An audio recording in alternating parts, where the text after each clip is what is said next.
Can you imagine losing everything you ever worked for, only to discover that the people who stole your future had already taken something far more precious?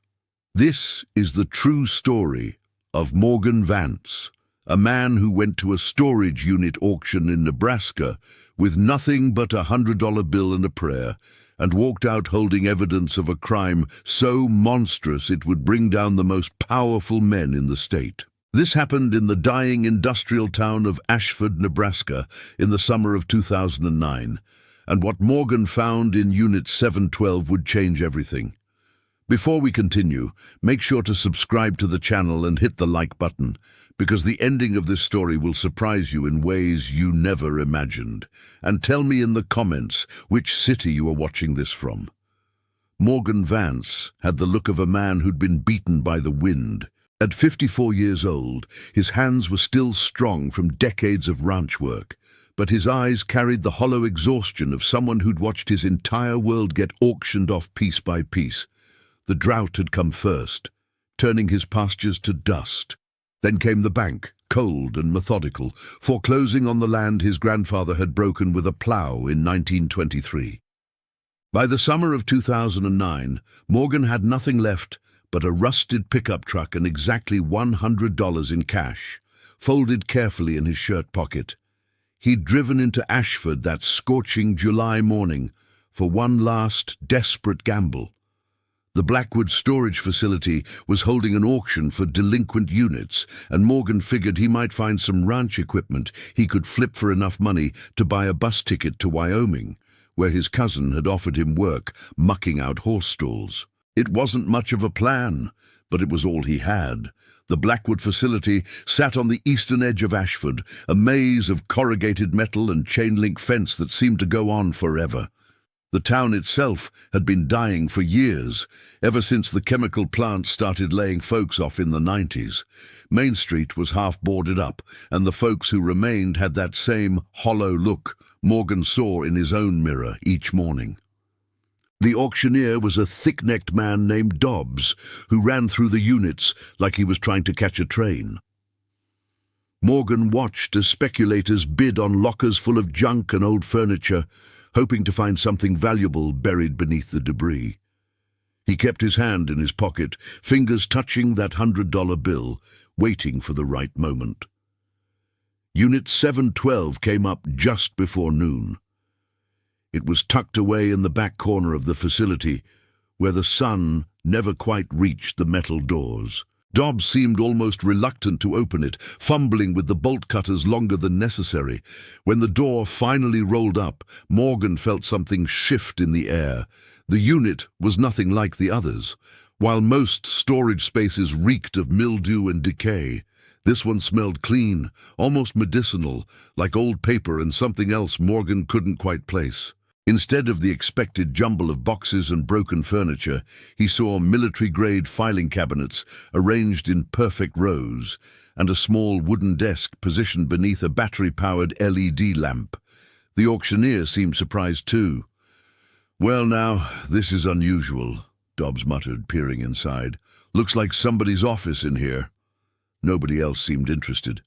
The other bidders were looking for quick resale items, not filing cabinets full of paperwork. When Dobbs called for opening bids, the crowd was silent. Morgan raised his hand. $100. Dobbs looked around, waiting for another bid. When none came, he shrugged.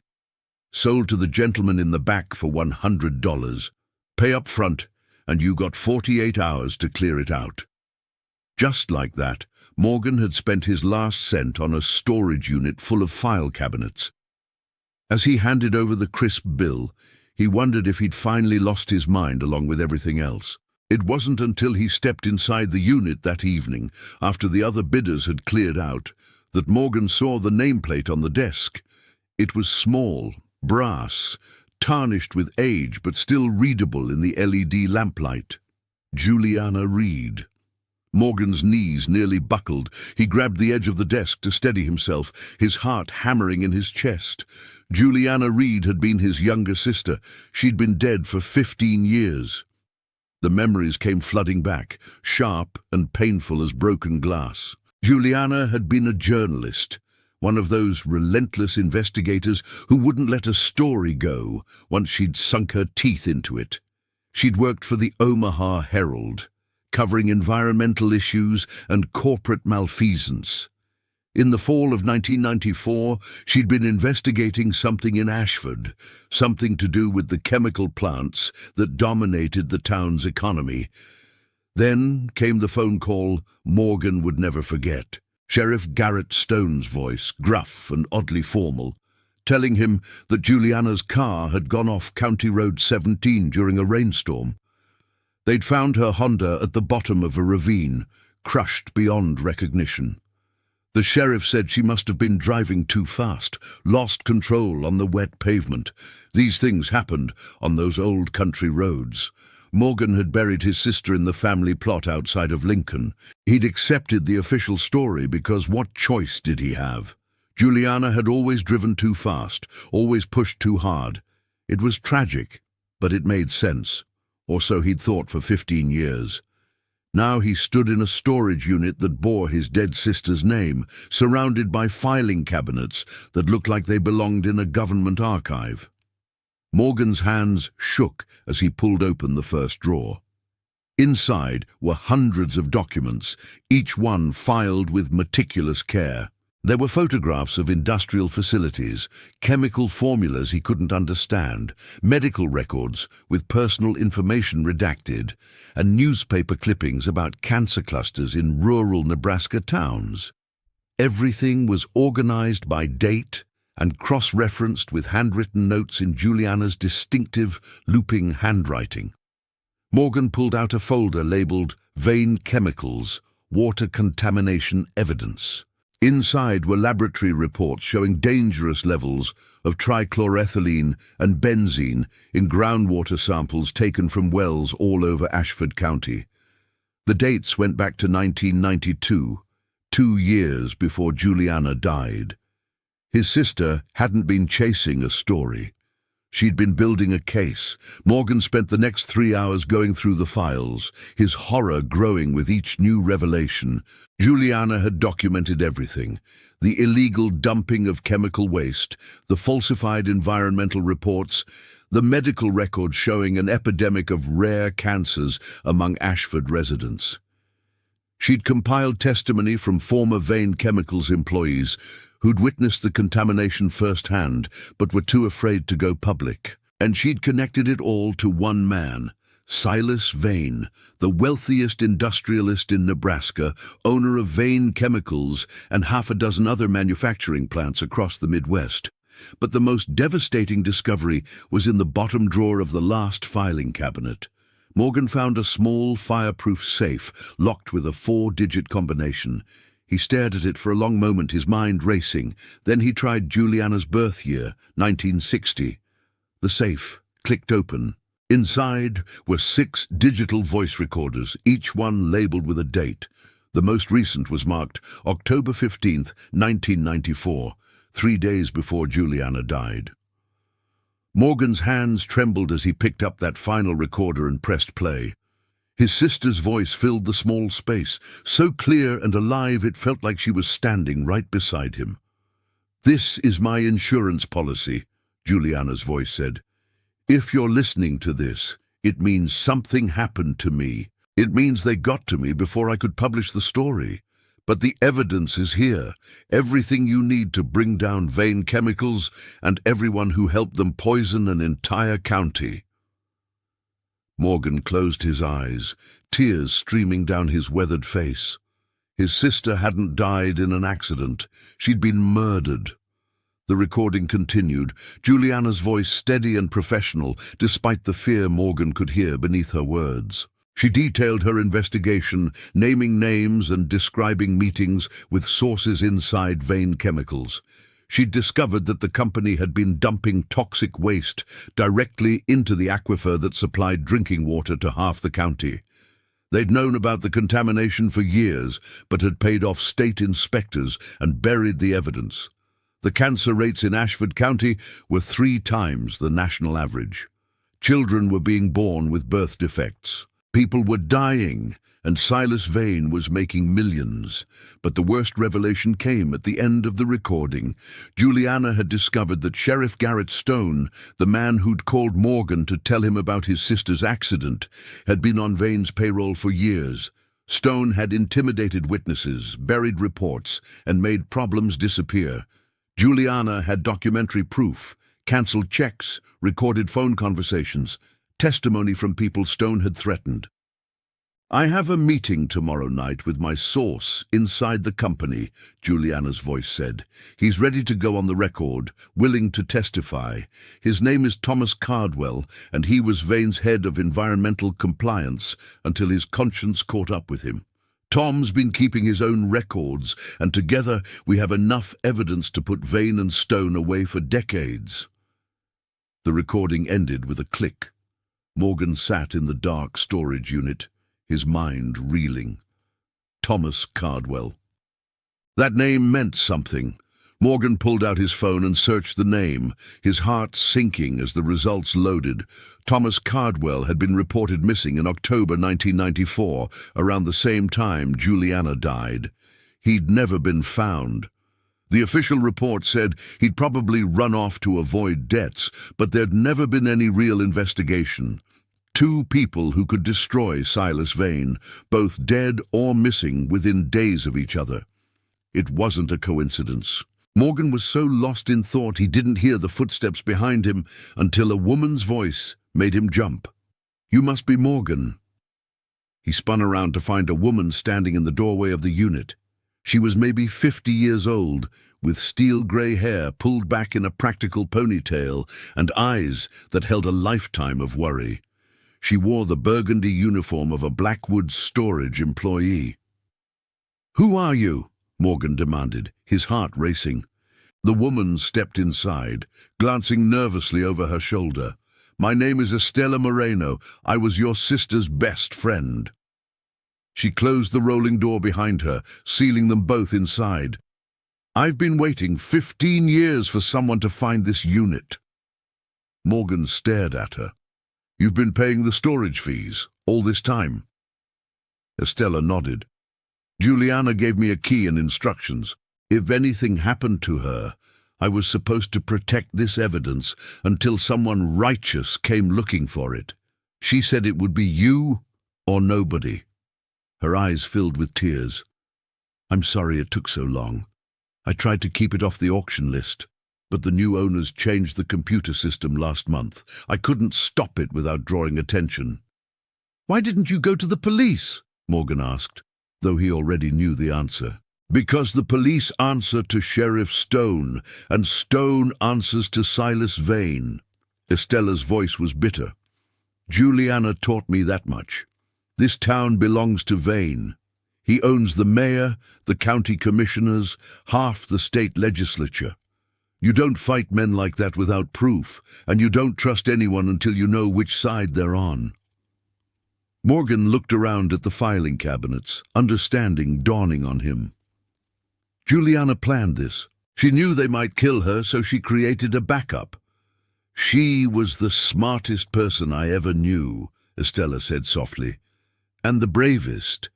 When she didn't show up for our coffee date that October morning, I knew something was wrong. Then Sheriff Stone called me, asking if I knew where Juliana kept her research files. Said he wanted to notify her editor at the Herald, but I could hear it in his voice. He was looking for this unit. He never found it." Estela shook her head. "Juliana rented it under my mother's maiden name, paid cash for a year in advance. After that, I kept it going with money orders, never the same post office twice. I've been living in fear for 15 years, waiting for Stone to figure it out." She met Morgan's eyes. "But I made a promise to your sister. I wasn't going to let her evidence disappear." Morgan felt something he hadn't experienced in years. Hope. Not for himself, but for justice. For Juliana. "I need to get these files to someone who can use them," he said. "A prosecutor, a federal investigator, someone beyond Vane's reach." Estela's expression turned grim. "Morgan, There's something you need to know. This unit has a silent alarm, required by the insurance company for any rental over 10 years old. When you opened those filing cabinets, it sent a signal to the main office. She checked her watch. Stone probably got the notification about 30 minutes ago. Morgan's blood ran cold. He's coming! He's already here! Estella pulled a small pistol from her pocket, her hand steady. I saw his cruiser pull into the facility right before I came to find you. He's not alone either. Vane's private security team is with him. The reality of the situation crashed down on Morgan. He'd stumbled into something far bigger and more dangerous than he'd imagined. These men had killed his sister and probably dozens of others to protect their secrets. They wouldn't hesitate to kill him, too. There's a back way out, Estella said, moving toward the rear of the unit. Juliana showed it to me. The storage unit's back up against the old service road. If we can get to my car... A loud bang echoed through the facility as the main gate crashed open. Morgan heard engines, multiple vehicles moving fast through the rows of storage units. They were being hunted. Estella grabbed his arm. Help me with these cabinets. Together, they pulled one of the heavy filing cabinets away from the wall, revealing a hole cut through the metal sheeting. It was barely big enough for a person to squeeze through, leading to the unit behind theirs. Juliana was paranoid, Estella explained. She prepared for everything. They crawled through the opening, Morgan first and then Estella. The neighboring unit was empty except for dust and spiderwebs. Estella led him through a maze of interconnected units, each one with a carefully concealed passage that Juliana had created over months of secret work. Behind them, Morgan heard Unit 712's door being ripped open. Sheriff Stone's voice boomed through the facility. "Moreno, I know you're in here. Don't make this harder than it needs to be." They kept moving, navigating through the dark labyrinth. Morgan's heart pounded in his chest, adrenaline coursing through his veins. He was carrying a plastic bag filled with the most damning documents from Juliana's files and all 6 voice recorders. Everything else would have to be left behind.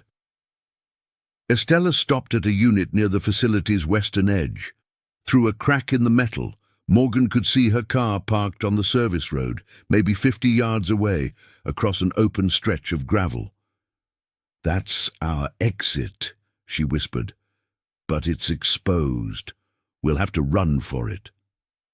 Morgan peered through the gap. 2 black SUVs were parked near the main entrance, their occupants fanning out through the rows. He recognized the logo on their uniforms. Vane Security Services. These weren't local rent-a-cops. They were professional mercenaries, the kind of men who did Silas Vane's dirty work. "On my count," Estella said, her hand on the door latch. 3, 2, 1, go! They burst from the unit and sprinted toward the car. Morgan's legs burned, his lungs screaming for air, but he didn't slow down. Behind them, someone shouted. Then came the sharp crack of gunfire. Bullets pinged off the metal units around them. Estella fumbled with her keys, her hands shaking. Morgan dove behind the car as another volley tore through the air. He heard glass shatter, felt fragments rain down on his back. "Get in!" Estella screamed, starting the engine. Morgan threw himself into the passenger seat as Estella floored the accelerator. The car fishtailed on the gravel, tires screaming, then found traction and rocketed forward. In the side mirror, Morgan saw Sheriff Stone emerge from between the units, his service weapon drawn, but they were already gone, racing down the service road toward the county highway. "Where are we going?" Morgan gasped, his heart still hammering. Estella's knuckles were white on the steering wheel. "Somewhere they won't expect. Somewhere Juliana prepared for this exact scenario." She glanced at him. "Did you get the recorders?" Morgan held up the plastic bag. "All 6 of them. Then we still have a chance." Estella turned onto the highway, heading north away from Ashford. Juliana set up a backup plan, a safe house outside of town. She showed it to me a week before she died, made me promise that if anything happened, I'd take the evidence there. Why didn't you do it 15 years ago? Morgan asked. Estella's jaw tightened. Because Juliana said it had to be family. Someone with nothing to lose and everything to gain. Someone who would see it through to the end, no matter what it cost. She looked at him with eyes full of sorrow and determination. She said it had to be you, Morgan. She knew they'd take everything from you eventually, and when they did, you'd be ready to burn their world down. Morgan stared at her, understanding the terrible weight of his sister's foresight. Juliana had known that Vane and Stone would eventually destroy the family ranch, knew that Morgan would end up with nothing. She'd set this whole thing in motion as a delayed revenge, trusting that when the time came, her brother would be desperate enough and angry enough to finish what she'd started. She was right, Morgan said quietly. I've got nothing left to lose. The safe house turned out to be an old hunting cabin tucked away in the hills 40 miles north of Ashford. It was barely more than 4 walls and a roof, but it had running water from a well and a generator that still worked. Inside, Estella showed Morgan a lockbox hidden beneath the floorboards. Juliana's emergency kit, she explained, pulling out bundles of cash, fake IDs, and a satellite phone. She was ready to disappear if she needed to. But Morgan wasn't interested in disappearing. He was thinking about something Estella had said earlier about how Silas Vane owned everyone in the county. If local law enforcement was compromised, they needed to go higher. The FBI, Morgan said, we take this evidence to the federal authorities. Estella shook her head. Juliana tried that. She made contact with an agent in Omaha, laid out her whole case. A week later, that agent was transferred to Alaska, and the investigation was closed due to lack of credible evidence. Vane's reach extends further than you think. Morgan felt his hope wavering. Then what do? We can't just hide up here forever. Estella pulled out the satellite phone. We go to the press, not local reporters, national news. Juliana had contacts at the New York Times, 60 Minutes, people who can't be bought or intimidated as easily. She handed Morgan a laminated card with a list of names and numbers. These are journalists who've been waiting 15 years for this story. Morgan looked at the list, then at the bag of documents and recordings. His sister had built an airtight case against Silas Vane, but she died before she could expose it. Now that responsibility fell to him. He thought about the ranch he'd lost, the decades of backbreaking work that had amounted to nothing. He thought about Juliana, brilliant and brave, silenced before her time. He thought about all the people of Ashford County who'd gotten sick and died while Vane Chemical poisoned their water, and Vane's money bought silence. The righteous anger that had been building in Morgan for years finally found its target. Make the calls, he said, all of them. Over the next 3 days, Morgan and Estella worked around the clock, digitizing documents, transcribing Juliana's recordings, and reaching out to journalists through encrypted channels. The satellite phone became their lifeline to the outside world, but Sheriff Stone and Silas Vane weren't idle. Morgan watched the news on the cabin's old television and saw himself portrayed as a dangerous fugitive. Stone had issued a warrant for his arrest, claiming Morgan had assaulted a storage facility employee and stolen valuable property. Vane's lawyers appeared on local news, suggesting Morgan was mentally unstable, driven to delusion by the loss of his ranch. They were trying to discredit him before he could tell his story. On the 4th day, a producer from 60 Minutes called them back. Her name was Rebecca Walsh, and she'd been one of Juliana's contacts 15 years ago. When she heard Morgan's voice and learned what he'd found, she went silent for a long moment. I was wondering if this day would ever come, Rebecca finally said. Juliana promised me the story of the decade, then she vanished. I knew something was wrong, but I could never prove it. Can you use what we have? Morgan asked. Can I use it? Morgan, What you're describing is one of the biggest environmental crime stories since Erin Brockovich. If even half of what Juliana documented is verifiable, we're talking about criminal charges, congressional investigations, hundreds of millions in settlements. Rebecca paused. But I need to verify everything. Can you get the evidence to New York? Morgan looked at Estella, who nodded. We'll find a way. There's a charter airfield outside of Grand Island, Rebecca said. I can have a plane there tomorrow morning. Get yourself and the evidence on that plane, and I'll have our legal team and a federal marshal waiting when you land at Teterboro. A marshal? Morgan asked. You're not the first whistleblower I've worked with, Morgan. If half of what you're telling me is true, you're in serious danger. The network will provide protection until we can get your story on the air. That night, Morgan and Estella made plans to move. The charter airfield was a 3-hour drive from their current location. They would leave before dawn, take back roads to avoid the major highways where Stone's deputies were surely watching. But at 2 a.m, Morgan woke to the sound of engines. He looked out the cabin window and felt his stomach drop. Headlights were winding up the mountain road, at least 4 vehicles moving slowly through the darkness. "Estella!" he hissed, shaking her awake. "They found us!" She was on her feet in seconds, grabbing the bag of evidence and the satellite phone. "The back door. There's a trail that leads down to the creek." But before they could move, spotlights flooded the cabin, turning night into day.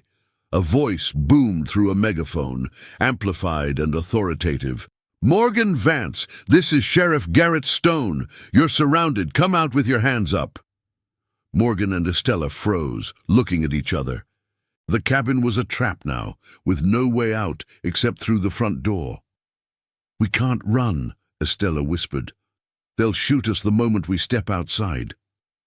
Morgan's mind raced. Then he remembered something from Juliana's recordings, something about the old Vane Chemicals pump house. It was located near a creek in the hills, one of the original contamination sites. Juliana had described it as abandoned, but still connected to the company's internal PA system, a relic from when the facility had been operational. "How far are we from the old pump house?" Morgan asked. Estella's eyes widened. "Maybe half a mile downstream." "Why?" Morgan grabbed the satellite phone and the bag of recordings. "Because I have an idea, and it's absolutely insane." "You have 60 seconds, Vance," Stone's voice boomed. "Then we're coming in." Morgan quickly explained his plan to Estella. Her expression shifted from disbelief to fierce determination. "It could work," she said, "but we'd need a distraction." "I'll be the distraction." Morgan pulled open the cabin's back door, which faced away from the spotlights. "When I draw their fire, you run for the pump house. Get those recordings connected to the PA system and broadcast everything." "What about you?" Morgan thought about his sister, about the ranch he'd lost, about 15 years of lies and corruption. "I'll be fine. Just make sure the whole world hears what Juliana died to expose." He didn't wait for her response. Morgan burst through the back door and sprinted into the darkness, yelling to draw attention. Behind him, he heard shouts and the thunder of boots on wooden planks. Gunfire erupted, bullets chewing through the underbrush around him. But Morgan knew these hills. He'd hunted here as a boy, before Vane Chemicals had poisoned the watershed. He ran through the darkness, using the sound of the creek to guide him, praying that Estella would make it to the pump house. Behind him he could hear Stone's men crashing through the brush, their flashlights cutting through the darkness. Morgan's lungs burned and his legs screamed, but he kept running, leading them away from Estella, away from the evidence that would destroy them. He burst through a stand of pine trees and found himself on the edge of a steep ravine. The creek rushed past far below, swollen from recent rains. Morgan looked back and saw the flashlights getting closer. He was trapped. Then he heard it, a crackling sound, followed by his sister's voice echoing through the hills. The old PA system, broadcasting from the abandoned pump house. "This is Juliana Reed," his sister's voice rang out, crystal clear despite 15 years of silence. "If you're hearing this recording, it means they killed me, but I won't let them bury the truth." Morgan saw the flashlight stop moving. Stone's men were listening, confusion spreading through their ranks. Juliana's recording continued, methodically laying out the evidence of Vane Chemicals' crimes. She named names, cited dates, described meetings and payoffs. And then she got to the heart of it. On October 12, 1994, I met with Sheriff Garrett Stone at the Blue Moon Diner in Ashford. He told me that if I published my investigation, I would regret it. He said Silas Vane was willing to pay me $50,000 to walk away. When I refused, Sheriff Stone made a threat. He said accidents happen all the time on those old county roads. Morgan heard Stone's voice screaming in the distance, "Shut it down! Find that pump house and shut it down!" But Juliana wasn't finished. 3 days later, I'm recording this as my insurance policy. Tonight, I'm meeting with Thomas Cardwell, who has agreed to testify against Vane Chemicals. If something happens to me, if my car goes off the road or I disappear, know that it wasn't an accident. Garrett Stone works for Silas Vane. They've been poisoning Ashford County for profit, and they'll kill to protect their secret. The broadcast continued, playing audio of phone conversations between Stone and Vane, discussing how to handle the journalist problem. Morgan had heard these recordings in the storage unit, but hearing them broadcast through the hills, amplified for all to hear, was something else entirely. Estella had done more than just play the recordings. She'd used the satellite phone to patch the broadcast into a live stream, sending it out to the internet and to Rebecca Walsh's team in New York. What had been a desperate gambit in the woods of Nebraska was now going out to the world. Morgan heard more vehicles approaching, but these had different sirens. State police, federal agents. Someone had heard the broadcast and called for backup. Sheriff Stone appeared at the edge of the ravine, his face twisted with rage. He pointed his service weapon at Morgan, his hand shaking. "You've destroyed everything," Stone snarled. 15 years of keeping this town stable, keeping people employed, and you ruin it all for what? A dead woman's revenge." Morgan stood his ground, facing down the man who'd murdered his sister. "You killed Juliana. You poisoned an entire county. You sold your badge to a monster who cared more about profit than human lives." "I did what I had to do," Stone screamed. "You think this town would survive without Vane Chemicals? Those plants employed half the county. Sometimes people have to make sacrifices for the greater good." "The greater good?" Morgan's voice was cold. "You murdered my sister and called it a sacrifice? You let children die of cancer and called it employment?" Behind Stone, Morgan could see more lights appearing on the mountain road. Not Vane's security anymore, but marked police vehicles with state insignias. Stone seemed to realize it too. His expression shifted from rage to desperation. "It doesn't matter. Vane has lawyers, connections. He'll make this go away like he always does." "Not this time," Morgan said quietly. "This time, the whole world is watching." As if to punctuate his words, the PA system crackled to life again. This time, it was Estella's voice, live and real. "This is Estella Moreno, speaking to federal investigators and the press currently listening to this broadcast. I'm at the old Vane Chemicals pump house in Crawford County, Nebraska, with documented evidence of environmental crimes spanning 3 decades. I have testimony from whistleblowers who were threatened and silenced. I have medical records showing contamination victims, and I have proof that Sheriff Garrett Stone and Silas Vane conspired to murder journalist Juliana Reed in October 1994. Stone's hand wavered, the gun dropping slightly. He knew it was over. "Drop your weapon, Sheriff!" A new voice called out. State troopers emerged from the trees, their own weapons drawn. "Drop it now!" For a moment, Morgan thought Stone might do something stupid. But then the fight went out of the corrupt lawman. His gun clattered to the ground, and he sank to his knees, his face a mask of defeat. As the state troopers moved in to make the arrest, Morgan finally allowed himself to breathe. 15 years of lies were unraveling, exposed to the harsh light of truth. The next few hours passed in a blur. Federal agents secured the pump house and took custody of all of Juliana's evidence. Morgan and Estella gave preliminary statements, though the agents made it clear there would be many more interviews to come.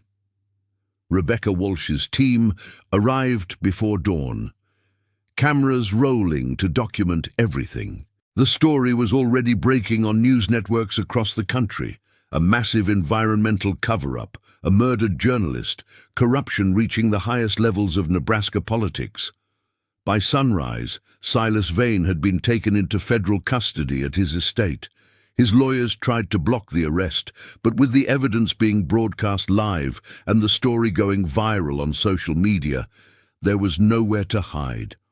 The whole country had heard Juliana's voice accusing him of mass murder for profit. Morgan stood outside the pump house as the sun rose over the hills, watching federal agents carry box after box of evidence to their vehicles. Estella came to stand beside him, her face exhausted but peaceful. "We did it," she said quietly. "Juliana would be proud." Morgan nodded, unable to speak around the lump in his throat. He thought about his sister, brilliant and brave, who'd sacrificed everything to expose the truth. He thought about the storage unit auction that had seemed like his last desperate gamble, and how it had turned into something so much bigger. "What happens now?" he asked. Estella pulled out her phone, which was buzzing with notifications. "Now the legal system takes over. The EPA is already moving to test water supplies across the county. The Justice Department is opening a criminal investigation. Class action lawyers are lining up to represent the victims." She looked at Morgan. "And Rebecca says 60 Minutes wants to do a full hour on Juliana's investigation. They want you to be part of it." Over the following months, Morgan watched as the dominoes fell. Silas Vane was indicted on 47 counts, including racketeering, environmental crimes, and conspiracy to commit murder. The evidence was overwhelming, built on 15 years of Juliana's meticulous documentation. Sheriff Garrett Stone took a plea deal, agreeing to testify against Vane in exchange for a lighter sentence. His confession confirmed what Juliana's recordings had suggested. Stone had run her car off the road on Vane's orders, making it look like an accident. Thomas Cardwell, the whistleblower who'd been prepared to testify, had been killed the same night and buried in an unmarked grave on Vane chemical property. The trial was a media sensation. Morgan sat in the courtroom every day, watching as prosecutors laid out the case his sister had built. They played her recordings, displayed her photographs, walked the jury through her investigation step by meticulous step. When the verdict came down, guilty on all counts, Morgan felt something break open inside his chest. It wasn't joy exactly, but a profound sense of completion. Justice, delayed by 15 years, had finally arrived. The civil settlements came next. Vane Chemicals was forced to pay out over $800 million to victims of the water contamination. The company was dissolved, its assets sold off to pay the claims. Morgan received a substantial wrongful death settlement for Juliana's murder. It was more money than he'd ever imagined having, enough to buy back his family ranch 10 times over. But he didn't buy back the ranch. Instead, Morgan used the settlement money to establish the Juliana Reed Foundation for Environmental Justice. Its mission was simple: support investigative journalists exposing corporate environmental crimes, and provide legal aid to communities fighting contamination.